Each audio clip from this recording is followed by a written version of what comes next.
Fil-Jiem li ġejjin il-Ministeru għall-Edukazzjoni se jkun qed jippubblika linji gwida b'rabta mal-ftuħ mill-ġdid tal-iskejjel fit-28 ta' Settembru li ġej. Dan qalu l-Ministru għall-Edukazzjoni Owen Bonnici f'kummenti lill-ġurnalisti.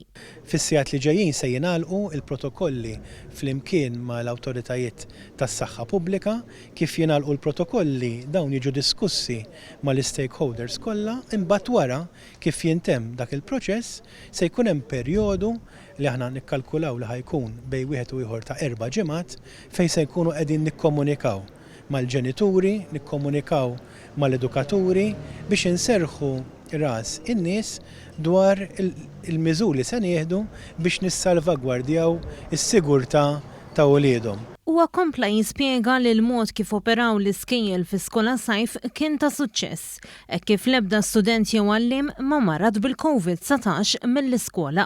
Dawn il-protokolli ħadmu tant illi ma kien hemm ebda tifel jew tifla jew edukatur jew edukatriċi li infettat ruħha għax marret fi Skola Sajf. Din hija fatt. Huwa spjega wkoll li l-għaqda dinjija għas-saħħa qed tisħaq li l-iskejjel għandhom jinfetħu u dan l-argument sostnew ukoll il-ġnus Magħquda u l-UNICEF hekk kif it-tfal ma jistgħux jibqgħu jiġu mċaħda mill-edukazzjoni li ssir mill-klassi. Alla ħares niġu f'sitwazzjoni fejn uliedna jagħmlu sena u nofs jew sentejn imsakkrin ġo djarhom minħabba l-Covid il-bogħod mill-iskejjel. L-aqwa triq hija li uliedna imorru fl-iskejjel imma bis-salvagwardji kollha biex nieħdu ħsieb is-sigurtà u s-saħħa ta' uliedna.